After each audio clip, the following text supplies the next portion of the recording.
અને હવે વાત ગરમીની અને પાણીની. બંનેને એકબીજા સાથે સીધો સંબંધ છે. ગરમી વધે એટલે તરસ વધે, પણ તરસ લાગે અને छिपावવા માટે જો પાણી જ ન મળે તો વિચારીને જ તરફડિયા લાગી જાય ને.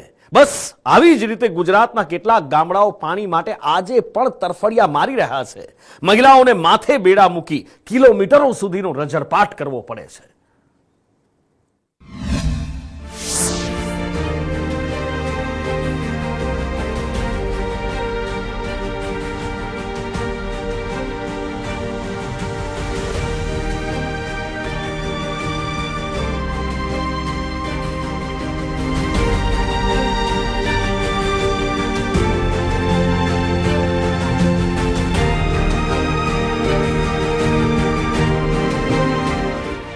આ બે તસવીર આઝાદ ભારતની છે.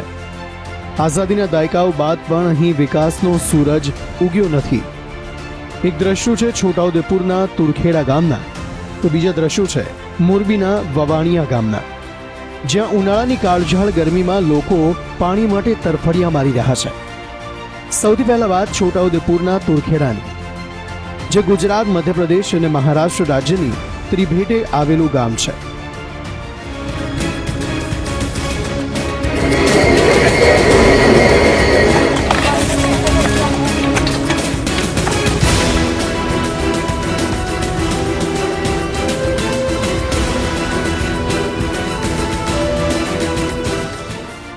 પથ્થરની ઘંટીથી અનાજ દળાતા આ દ્રશ્યો એ વાતની ચાડી પૂરે છે કે આઝાદીના દાયકાઓ બાદ પણ તુરખેડામાં વિકાસ પહોંચ્યો નથી. પહોંચે પણ ક્યાંથી?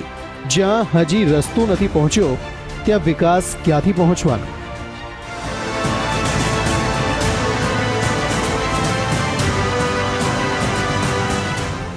ખેર, પણ અહીંના લોકોની સૌથી મોટી મુશ્કેલી પાણીની છે. ઉનાળાની કાળઝાળ ગરમી શરૂ થઈ ચૂકી છે ત્યારે ગુજરાતના અને છોટાઉદેપુર જિલ્લાના છેવાડાના ગામ તુરખેડાની મહિલાઓ એક બેડા પાણી માટે વલખા મારવા મજબૂર બની છે. સંદેશ ન્યૂઝની ટીમ પહોંચી છે તુરખેડાના અંતરિયાળ એવા છેવાડાના ફળિયામાં, જ્યાં નર્મદા દેખાય છે પરંતુ પાણી લઈ શકતા નથી તેવી હાલત આ ગ્રામજનોની છે. તુરખેડા ગામ નર્મદા કિનારે આવેલું છે, પરંતુ ગામ લોકોને પાણી માટે વલખા મારવાનો વારો આવ્યો છે. ગામની મહિલાઓ જે દ્રશ્યની અંદર દેખાઈ રહી છે તે નર્મદામાંથી એક બેડા પાણી માથે મૂકી અને લગભગ 1 થી 1.5 કિલોમીટર તડકામાં ચાલી અને પાણી ભરવા મજબૂર બની ગઈ છે. પણ અમારે અહીંયા નર્મદા નદી જાગે છે, એમ પાણી દેખીએ પણ અમારે પીવાનું નહીં પાણી અમને જડતું તે, એટલો અમારો દુઃખ છે. કે નદી તમારા ઘરથી કેટલી દૂર થાય? દૂર જ થાય તે, પેલું ખોરસે ને બેલી નદી છે એટલે કેટલી વાર લાગે જઈને આવતા? 2-3 કલાક લાગી જાય. કેટલી વાર લાગે જાવ તમે? 4-5 વખત જઈએ. પાણી લેવા તમે કઈ જાવ કે નંદિયા જ જઈએ. ઓલી દૂર છે? દૂર જ તે. કેટલું દૂર લાગે? ઘણું દૂર લાગે. એક વાર જાવ તો કેટલો ટાઈમ લાગે?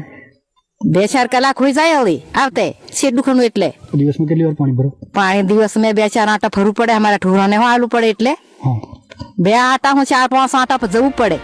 ગ્રામજનોની નજરો સામે નર્મદા ખળખળ વહે છે, પણ તેમની તરસ તેનાથી છીપાતી નથી.